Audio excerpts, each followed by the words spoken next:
पार्थ बता। Hello sir, good morning. Hi morning, क्या हाल काफी है? सारे लोगों के क्वेश्चंस आ रहे हैं, मार्केट क्या लग रहा है, क्या करना चाहिए, गोल्ड कैसा लग रहा है, तो आई थॉट कि आपको मैं मिलूं। हाँ हाँ, आज बैठते हैं और अच्छा डिस्कस करते हैं। तो सबसे पहला जो एक बर्निंग क्वेश्चन है, काफी सारे जो जेनजी और यंग इन्वेस्टर मार्केट में आ रहे हैं, दे वांट क्विक रिटर्न और उनको डायरेक्ट इक्विटी ऑप्शंस और सभी जो क्विक रिटर्न वाले प्रोडक्ट में उनको ज्यादा इंटरेस्ट है, तो उसके बारे में आपका क्या व्यू है? मेरा व्यू वो है कि उनको करने दो, क्योंकि जब तक वो करते रहेंगे तब तक लॉस करेंगे, जब तक वो लॉस नहीं करेंगे तो हम लोग प्रॉफिट कैसे करेंगे पार्थ? करेक्ट। क्योंकि जब भी हमने देखा है, ये मेरे 25 सालों का एक्सपीरियंस है कि जब तेजी आती है ना, ये सब बाहर निकलते हैं और पैसा तोड़ते हैं। उसके बाद वो चले जाते हैं। वो तोड़ा हुआ पैसा जो होता है ना, इन्वेस्टरों का प्रॉफिट होता है, जो लॉन्ग टर्म इन्वेस्टर्स होते हैं। एक डिबेट काफी टाइम से हो रही है कि म्यूचुअल फंड में क्यों एक एडवाइजर को रखना, डायरेक्ट प्लान में पास रिटर्न देख के ही इन्वेस्टमेंट कर सकते हैं और कमीशन बचा सकते हैं, तो इसके बारे में आपका क्या व्यू है? देखो, पिछले कुछ 4500 जितने म्यूचुअल फंड आज मार्केट में अवेलेबल है, 4500 में से कौन से वो फंड है, वो चूज करना एक एक्सपीरियंस और क्वालिफिकेशन और साथ ही साथ में आपके कंटिन्यूस मॉनिटरिंग से आता है रिटर्न। वो आधा टका पौना टका अगर वो बचा लेगा तो कोई बड़ा काम कर नहीं लेगा, क्योंकि जो पिछले वो लोग देखेंगे पिछले 5 सालों का 3 सालों का क्या अच्छा रिटर्न है। ज्यादातर देखा गया है कि 90% म्यूचुअल फंड जो पिछले 5 सालों में रिटर्न देते हैं, आने वाले 5 साल में वो रिटर्न नहीं मिलता है। They are in the bottom quartiles. ठीक है, तो क्वार्टाइल वन यानी टॉप परफॉर्मिंग फंड्स लेंगे, देखेंगे, रिटर्न्स आएगा बॉटम क्वार्टाइल का, फोर्थ क्वार्टाइल का, आने वाले 3 4 5 सालों का। क्योंकि ना उनके पास में क्वालिफिकेशन है, ना उनके पास में वो फंड मैनेजर का टच है, ना उनके पास में क्या पोर्टफोलियो की वजह से वो पिछले 5 सालों में रिटर्न आया है वो उनको देखने की क्षमता है, ना ही उनके पास में फंड मैनेजर का टच है कि भाई वो फंड मैनेजर से कंटिन्यू टच में रह सकते हैं, उनसे नॉलेज ले सकते हैं, किस वजह से वो पिछले 5 सालों में रिटर्न आया, वो चेक करने की क्षमता एक आम आदमी में नहीं होती है। फिर भी अगर वो लेना चाहता है तो उसका पैसा है और उसी का इन्वेस्टमेंट एडवाइस है, तो कल अगर बढ़ेगा तो हमें पता, हमें हमारे लिए अच्छा है, बट अगर वो नहीं बढ़ता है तो उसी के लिए खड्डा वो खोद रहा है। और कहीं ना कहीं शायद जो म्यूचुअल फंड है वो गोल बेस्ड और एक लॉन्ग टर्म इन्वेस्टमेंट प्लान की तरह देखा जाता है, लेकिन शायद यंग इन्वेस्टर उसको शॉर्ट टर्म किस में ज्यादा रिटर्न मिला, किस में कम मिला, उस पर फोकस रखते हैं, उसकी वजह से भी शायद उनको इतना सक्सेस नहीं मिलता इन दी इन्वेस्टिंग। देखो, पिछले 4 5 सालों का अगर मैं बात करूं पार, तो मुझे लगता है पिछले 4 5 सालों में हमारी जरूरत कहाँ थी? मार्केट चल रहा था, ना फंड मैनेजर की जरूरत थी, ना आपकी मेरी जरूरत थी। वो लोग तो देखो करते रहते थे और मार्केट बढ़ता रहता था।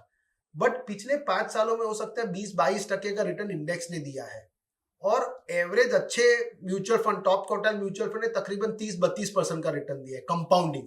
यानी 1 करोड़ का तकरीबन 5 करोड़ रुपया हो चुका है अच्छे इन्वेस्टर का पिछले 5 6 सालों में, 5 गुना पैसा। आप वो इन्वेस्टर को पूछो क्या उनका हुआ है, मैं बता सकता हूं कि 100 में से 99 का नहीं हुआ होगा। वो होशियारी मारने के लिए या दोस्तों को दिखाने के लिए कि मैं इक्विटी कर रहा हूं, वो एक आज इक्विटी करना एक फैशन स्टेटमेंट बन चुका है, राइट? एक थरो इन्वेस्टमेंट के लिए आपको कम से कम 10 15 20 साल चाहिए, जहां पे आप करने के बाद में इंस्टेड ऑफ मेकिंग प्रॉफिट्स, उनको समझाओ कि एक होता है प्रॉफिट कमाना, एक होता है वेल्थ बनाना। तो जब आप एक करोड़ रुपया इन्वेस्ट कर रहे हो और वो 1 करोड़ रुपया लेट से 1.5 करोड़ हो गया, उसको आप स्विच कर रहे हो, तो आप वो 50 लाख के ऊपर 12.5% का लॉन्ग टर्म का या तो पहले टैक्स भर दोगे, या शॉर्ट टर्म का वो अब 20% का टैक्स आज भर दोगे। और यही 1 करोड़ रुपया अच्छे फंड्स में लगा के रखा है और उसने 20 साल दिया है और लेट से 18% 20% का कंपाउंडिंग हुआ है, तो मोटा मोटा 1 करोड़ का 70 करोड़ 75 करोड़ रुपया हो जाता है 20 साल में। उसको वेल्थ बोलते हैं, जनरेशनल वेल्थ। समझ रहे हो?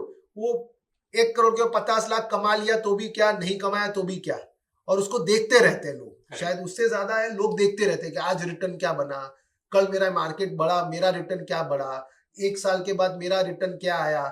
आई थिंक वो लोग कभी पैसा नहीं बना, वो लोग कभी वेल्थ नहीं बनाते। वो शायद पैसा बना सकते हैं, थोड़ा बहुत प्रॉफिट बना सकते हैं, राइट? तो मुझे लगता है वेल्थ बनाना एक आम इन्वेस्टर के लिए बहुत डिफिकल्ट होता है, क्योंकि वो डिसिप्लिन मेंटेन नहीं कर पाता है, वो नॉलेज मेंटेन नहीं करता है, वो नॉलेज अपग्रेड नहीं करता है। Correct. वो कंटिन्यूस मॉनिटरिंग करता है उसको बेचने के लिए, उसको होल्ड करने के लिए नहीं। करेक्ट। तो ये शायद रीजन हो सकता है कि वो लोग, और अभी देखो पिछले 4-5 सालों में मार्केट ही बढ़ा है, तो उनको लगता है कि हर रोज मार्केट बढ़ता है और मेरा पैसा भी बढ़ता है। ऐसा होता नहीं है। मेरे 25 साल 27 साल का एक्सपीरियंस ये कहता है। और डेटा भी कहीं ना कहीं ये कहता है कि अप्रैल में जब मार्केट डाउन था तो काफी सारे एसआईपी स्टॉपेज रेशियो बढ़ गए थे, और अभी रिसेंटली जुलाई में डेटा आया कि भाई SIP book all time high हो गई है। तो जनरली ये इन्वेस्टर का इतना बिहेवियर क्यों चेंज होता है और उससे कैसे बचना चाहिए? पार्थ, लाइफ में याद रखना, ये मेरा एक्सपीरियंस कहता हूं मैं, कि लोगों को माल महंगा चाहिए। अगर उनके पोर्टफोलियो, अगर किसी ने 10 लाख रुपया निवेश किया है और उसका 9 लाख हो जाता है एक साल के बाद में, 10% टूट जाता है, वो देखेगा कि यार मैं पैसा घबरा के निकाल लेता है, या फिर वो जैसे अपना 10 लाख हो जाता है वो निकाल लेता है, और यही पैसा उसका 12 लाख हो चुका है तो और पैसा डालता है। ट्रू। मार्केट भी वही है, फंडामेंटल्स भी वही है। जब डाल रहा था करेंगे मरेंगे वंदे मातरम करके आएंगे, बस जैसे ही मार्केट खराब होगा, ठीक है, वो भाग जाता है। ठीक है, उसको सब फंडामेंटल उसको वीक लगने लगते हैं, उसको लगता है कि उसी दुनिया में ये स्टॉक मार्केट जुआ है, उनको लगता है कि यार यहां तो मेरा पैसा नहीं बनने वाला है, सब नाटक शुरू कर देता है। क्योंकि वो 1 साल 2 साल में अगर उसका पैसा नहीं बढ़ा है तो उसको और पैसा डालना चाहिए, बिकॉज उसका गोल बेस्ड इन्वेस्टिंग उसको करना चाहिए, उसको वेल्थ बेस्ड बड़ा करने के लिए इन्वेस्टमेंट करना चाहिए, नहीं स्पेक्युलेट करने के लिए। तो मेरे हिसाब से ये जो लोग हैं ना, 100 में से 50 लोग पिछले 1 साल में भाग गए, क्योंकि उन्होंने उससे पहले के 4 साल सिर्फ तेजी देखी थी। राइट, पिछले 1 साल में थोड़ा बहुत 2-5% मार्केट गिरा, हो सकता है उनका पोर्टफोलियो 2-5% गिरा होगा।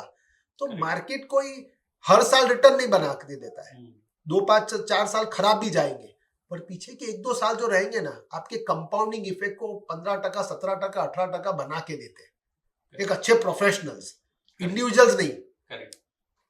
तो मेरे हिसाब से मार्केट में लोगों को महंगा खरीदने की आदत है, सस्ता खरीदने की आदत नहीं है। रिसेंटली काफी सारे लोग फंडामेंटल के कोर्स करके, वीडियोस देख के और चार्ट का एनालिसिस करके खुद स्टॉक मार्केट में ट्रेड या इन्वेस्टमेंट करने की ट्राई करते हैं, तो उसके बारे में आपका क्या व्यू है? मुझे लगता है उनको, आजकल के जो पेरेंट्स है, उन्होंने कहीं ना कहीं अपने बच्चों को जुआ खेलने की छूट दे दी है। उनको उनके पेरेंट्स को पूछे कि पैसा तो उनके पेरेंट्स ने दिया है, वो 22 साल का लड़का कमा के तो आया नहीं है। फिर उसको बेहतर उसके फादर बोलते तू एक काम कर, ये 2-5 लाख रुपए लगा के देख। अब उसको बोलो कि यही 2-5 लाख रुपए स्टॉक मार्केट में आता है बिना क्वालिफिकेशन के, बिना नॉलेज लिए, बिना एक्सपीरियंस के, और उसके फादर उसको प्रमोट करते हैं, तू ये स्टॉक खरीद, वो स्टॉक खरीद, ये तू शॉर्ट कर, ये तू लॉन्ग कर, ये तू पुट कर, ये सब ऑप्शंस कर, ये सब करने की सलाह उसके फादर देते हैं या फिर उसके दोस्त देते हैं। तो उसको संगत छोड़ देनी चाहिए, क्योंकि ये जुआ वृत्ति है। आज यही पापा उसके बच्चे को बोलेंगे तू एक काम कल ड्रीम 11 खेल, जा तू गोवा जाके कसिनो में 2-5 लाख रुपए उड़ा क्या नहीं, बट यही काम वो स्टॉक मार्केट के जरिए में जुआ खेलने के प्रमोट उसके पेरेंट्स करते, उसको पैसा देके। आई थिंक अगर 2 महीने 3 महीने में अगर कोई आदमी वीडियो देख के और स्टॉक की पैटर्न्स देख के अगर कोई ट्रेडिंग कर रहा है ना, तो वो जुआ खेल रहा है। जैसे आप जब हॉस्पिटल में किसी डॉक्टर के पास जाते हो तो आप एक्सपीरियंस डॉक्टर के पास जाते हो, you don't go to a doctor जो कल डॉक्टर बन के आया है। You required a doctor qualification की, जिसने 4-5 साल एक्सपीरियंस लिया हो, क्वालिफिकेशन लिया हो, उसके बाद में उसने प्रैक्टिस किया हो, उसके बाद में उसका आम लाइफ में आने के बाद में 5-10 साल का एक्सपीरियंस, तब आप उस डॉक्टर के पास जाते हो, क्योंकि आपकी हेल्थ के लिए वो अच्छा है। आप वो यूट्यूब देख के या कुछ देख के क्यों आप दवाई नहीं करते हो अपने आप की? जितना हेल्थ के लिए हानिकारक है वीडियो देख के दवाई लेना, उतना ही हानिकारक है आपके वेल्थ के लिए वीडियो देख के इन्वेस्ट करना, टिप करके या ट्रेडिंग करके इन्वेस्ट करना। रिसेंटली इंडिया स्पेसिफिक फंडामेंटल काफी चेंजेस हुए, जैसे अभी जीएसटी आज से इम्प्लीमेंट हो रहा है, नए रेट्स आरबीआई ने भी रेट कट दिया ऑलमोस्ट 1% का, और गवर्नमेंट ने भी पिछले बजट में 12 लाख तक टैक्स की छूट दी। तो इसका इकोनॉमी के ऊपर और आफ्टर ऑल स्टॉक मार्केट के ऊपर कैसा इम्पैक्ट रहेगा? देखो, मुझे लगता है कि ये चीजें अभी हुई है जहां पे मोदी जी ने बहुत ही सोच समझ के एक ब्रिलियंट स्ट्रोक खेला है कि आत्मनिर्भर बनाना है। कल भी उनका जो अनाउंसमेंट हुआ था शाम को 5 बजे, कि जहां पे उन्होंने आके बोला कि ये एक बचत योजना है, आपको 12 लाख रुपए तक, यानी आपने 2-5 मतलब आपने 25-50 हजार रुपया बचा लिया है टैक्स से, और हो सकता है आपको जीएसटी से और 25-50 हजार रुपया साल का और बचा लो आप। ठीक है, अब ये इन्वेस्ट आप 50 हजार और 50 लाख रुपया अगर आप एक एवरेज मिडिल क्लास आदमी अगर बचा रहा है और उसको एक सही जगह पे इन्वेस्ट कर रहा है, तो ये इन्वेस्टमेंट का टाइम है। दूसरा, गवर्नमेंट ने जो प्रोसेस किया है उससे गवर्नमेंट का टैक्स बढ़ने ही वाला है। जैसे इनकम टैक्स आज से कुछ साल पहले लोग कम भरते थे और साथ में कम दिखाते थे, आज जब जैसे जैसे छूट बढ़ती गई, टैक्स पेयर बढ़ते गए, साथ ही साथ में टैक्स बढ़ गया, जीएसटी इससे और बढ़ेगा और जीएसटी का कलेक्शन और ज्यादा होगा मेरे हिसाब से। और जब जीएसटी का कलेक्शन सबसे ज्यादा होगा तो उससे ज्यादा स्पेंडिंग होगा गवर्नमेंट का। ब्रिज बनेंगे, पुल बनेंगे, आपके एयरपोर्ट बनेंगे, ऐसी बहुत सारी चीजें बनेगी जिसमें एक आम आदमी जो एक नॉर्मल मजदूर है उससे भी पैसा मिलेगा, एक कॉन्ट्रैक्टर को भी पैसा मिलेगा, रोड बनाने कपची डालने वाले का भी पैसा मिलेगा, इलेक्ट्रिसिटी सप्लायर को भी पैसा मिलेगा, वायर बनाने वाले से लेके ऊपर के व्हीकल चलने से लेके हर चीज। जैसे सत्यनारायण की कथा होती है ना, तो सिर्फ वो पंडित नहीं कमाता है, वो सीरा बनाने वाला जो दुकानदार होता है उसमें उसका रवा बिकता है, घी बिकता है, वो फूल वाले का बिकता है, आपको जो प्रसाद वाले को भी कुछ पैसा मिलता है, और वो रसोई आपके घर में बनाने वाली है उससे भी मिलता है, और हो सकता है पंडित भी को भी कमाई हो रही है। उसी तरह से गवर्नमेंट जब इस तरह से प्लानिंग करते हैं ना, इससे हर चारों तरफ आपको प्रॉस्पेरिटी आती है। और मुझे लगता है इंडिया वो स्पॉट में है जहां से वो आज 4-5वें प्रदान पे है in terms of the economy. हो सकता है 3rd ट्रिलियन, मतलब हो सकता है थर्ड पोजीशन पे आ जाएगी कुछ आने वाले 5-7 सालों में। हिंदुस्तान पिछले 500,000 सालों से एक ग्रोथ इकोनॉमी रहा है, राइट। और ये सब चीजें मोदी जी आज है, 50 साल पहले मोदी जी नहीं थे, बस देश तब भी चल रहा था। मोदी जी आज है, बहुत अच्छा कर रहे हैं और स्पीड ही चलेगा। बट हिंदुस्तान का एक काम है कि धंधा था, धंधा है और धंधा रहेगा। तो जब धंधा होता है ना तब प्रॉफिट होता है, और प्रॉफिट होता है तब मार्केट चलता है। ठीक है, तो ये चीज होने वाली है। हो सकता है 5,000 साल पहले राम भगवान महाभारत का युद्ध हुआ था, उस टाइम पे भी डिफेंस वाले कोई थे नहीं, आज डिफेंस के स्टॉक चल रहे हैं। उस टाइम पे हो सकता है तीर बनाने वाला, कमान बनाने वाले का धंधा चल रहा होगा, घोड़े का धंधा चल रहा होगा, कुछ ना कुछ धंधा 5,000 साल पहले भी चल रहा था। आई थिंक 50 साल पहले भी कोई ना कोई धंधा चल रहा था। आज हो सकता है 50 साल पहले लीकर का धंधा कम चल रहा था, आज लीकर का धंधा चल रहा है। 50 साल पहले एविएशन का धंधा नहीं था, आज एविएशन का धंधा है। 50 साल पहले शायद 2 व्हीलर 4 व्हीलर इतने ज्यादा नहीं बिकते थे, आज बहुत ज्यादा बिक रहे हैं। अब 2 व्हीलर 4 व्हीलर बिकेंगे तो हो सकता है टायर्स बिकेंगे, एंसिलरीज बिकेगी। और यार पार्थ, हिंदुस्तान है ना, वो बिजनेसमैन और जॉब वालों की कम्युनिटी है। 150 करोड़ की आबादी है। रोज सुबह उठेंगे, रोज नहाएंगे, रोज ब्रश करेंगे, साबुन से नहाएंगे, ये सब कंजम्पशन इकोनॉमी है। ठीक है, हमें कोई बाहर वाले की चिंता नहीं है। फर्क पड़ेगा 25% अभी जो ग्रोथ है उससे फर्क पड़ेगा, बट ये फर्क से हमारी इकोनॉमी के ऊपर आधी नहीं हो जाएगी। ठीक है, we are a great economy. आराम से कोई आदमी 17-18% रिटर्न अगर एक्सपेक्ट कर रहा है, 15-17-18% रिटर्न कंपाउंडिंग में विद 10 ईयर्स अगर वो रुकेगा तो पैसा मिलेगा, पैसा बहुत मिलेगा। एक आदमी 1 करोड़ रुपया अगर निवेश आज कर रहा है और उसका 17% से रिटर्न अगर बैठता है तो 30 साल में वो 100 करोड़ बना लेगा मोटा मोटा। 14% बैठेगा तो भी 50 करोड़ बना लेगा, और 20% जाएगा तो तकरीबन 200 करोड़ बनाएगा। तो पैसा बनेगा उसको रहना पड़ेगा, वो 10, 15, 20, 25 साल 30 साल रहना पड़ेगा। हर साल देखने से आदमी बड़ा नहीं हो पाएगा। पिछले 2 सालों से स्टॉक मार्केट के कंपैरिजन में गोल्ड का रिटर्न काफी एक्स्ट्राऑर्डिनरी रहा हुआ है और अभी भी लोग गोल्ड में इन्वेस्टमेंट करने के लिए सोच रहे हैं, तो उस तरह के इन्वेस्टर्स के लिए आपका क्या व्यू है? मेरे ख्याल से गोल्ड एक एसेट क्लास है। देखो, जैसे एफडी करो, बॉन्ड करो, लाइफ इंश्योरेंस कंपनी में 5-6% के रिटर्न आते हैं, सब FD, KVP, NSC, life insurance सब 6-7% के प्रोडक्ट है। गोल्ड भी 8-9% का प्रोडक्ट है। वो हेज प्रोडक्ट है, वो इन्वेस्टमेंट नहीं है, बट होना चाहिए आपके पोर्टफोलियो में। 8-9% वो रिटर्न छोड़ के देगा। पिछले 2 सालों में अगर वो 25-50% का रिटर्न अगर छोड़ के दिया, उसका कारण है कि 2012 से लेके 2025 तक उसने सिंगल डिजिट में रिटर्न दिया था इंटरनेशनल टर्म्स में। डॉलर जो था ना, $1900 के आजू बाजू था 2012 में, फिर वापस 2023 में वो $1900 हुआ, उससे पहले वो नीचे चला गया था। क्योंकि हिंदुस्तान में डॉलर का प्राइस जो था वो 40-45 से वो 75 हो गया था आज से 2 साल पहले। इसकी वजह से गोल्ड चला था। गोल्ड एक अच्छा एसेट क्लास है, 8-9% रिटर्न एक्सपेक्ट करना चाहिए। आने वाले 6 महीने के लिए करना है मुझे नहीं पता, हो सकता है 10% माइनस भी हो जाए, 10% प्लस भी हो जाए। तो अगर वो 10 साल का होराइजन रख रहा है कोई गोल्ड में, तो आराम से उसको 8-9% गोल्ड में रिटर्न मिल सकता है। सिल्वर में 8-9%, 10% का रिटर्न 100% मिल सकता है। 10 साल का व्यू होना चाहिए उसके लिए भी। बट आप अगर ये एक्सपेक्ट करते हो कि गोल्ड सिल्वर आपको 25% का रिटर्न लाके देगा आने वाले 10 सालों में, तो नहीं मिलेगा। 15% का रिटर्न भी नहीं आएगा आने वाले 10-15 सालों में। Equity will always out perform any commodities.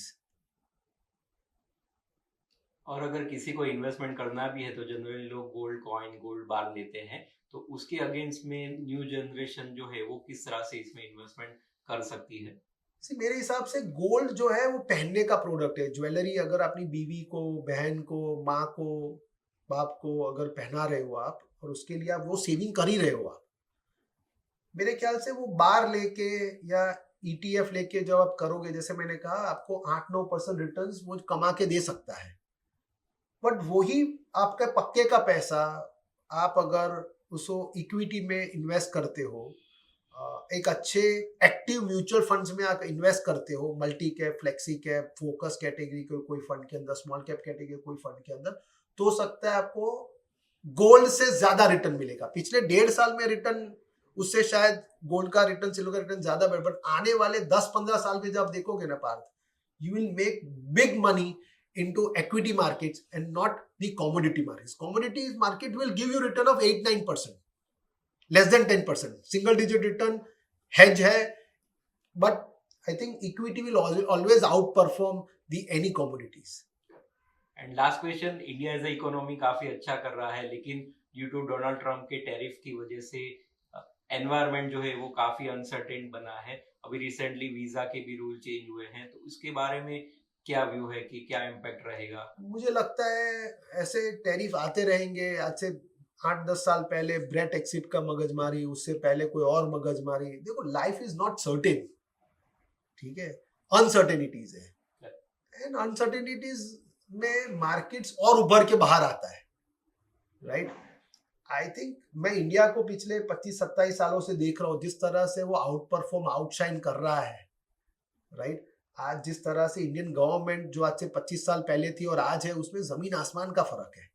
आज हमारे डोनाल्ड ट्रम्प, यूएस के ऊपर हमारी डिपेंडेंसी एक्सपोर्ट की है, और मेरे ख्याल से कुछ इंडस्ट्री में है, राइट।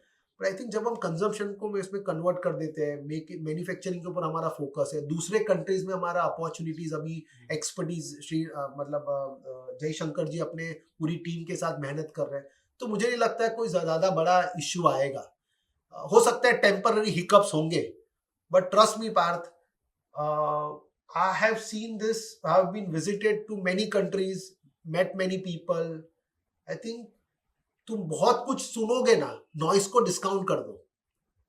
तुम किसी 2-4 कंट्री बड़े हैं, उसमें तुम फोकस रहो, उसमें से इंडिया सबसे बड़ा तुम्हारा फोकस होना चाहिए, और उस इंडिया में तुम निवेश करो और ज्यादा मत सोचो, तो तुम्हारा रिटर्न्स 15, 17, 18% रिटर्न बनेगा। निफ्टी 500 जो है वो 500 बड़ी कंपनी का बेंचमार्क है, उसमें जब तुम निवेश करते हो या उसके रिलेटेड म्यूचुअल फंड में जब तुम निवेश करोगे तो निफ्टी 500 मेरे ख्याल से 15% रिटर्न 17% रिटर्न देगा आने वाले 10 सालों में भी, और उसके सामने आपके जो अच्छे म्यूचुअल फंड उससे 2-3% और ज्यादा रिटर्न जनरेट करके देंगे, राइट। बट वो रिटर्न आपको इंडिया जनरेट करके देगा, राइट। तो ये मेरा मानना है, कोई भी इकोनॉमी इंडिया को धंधा बंद नहीं कर सकती। 150 करोड़ की आबादी है और 150 करोड़ की आबादी खाने पीना रहना घूमना सब होने वाला है, ज्वेलरी मोबाइल सब होने वाला है। Correct. और ये कंजम्पशन की इकोनॉमी है और दुनिया भर को पता है कि हिंदुस्तान लिटरेसी के मामले में, घूमने फिरने के मामले में, खाने पीने के मामले में, पार्टी करने के मामले में यंग इकोनॉमी है, डेमोग्राफिक डिविडेंड है, सब कुछ अवेलेबल है इंडिया के पास। तो यार इंडिया कंपनी तो चलने वाली है, कुछ इंडस्ट्री में फर्क पड़ेगा, पड़ने दो, वहां इन्वेस्ट नहीं करेंगे, बट इंडिया दबा के पैसा बन सकता है आने वाले 10, 15, 20 साल के लिए तुम होराइजन में निवेश कर रहे हो तो। Thank you sir for the very interesting information.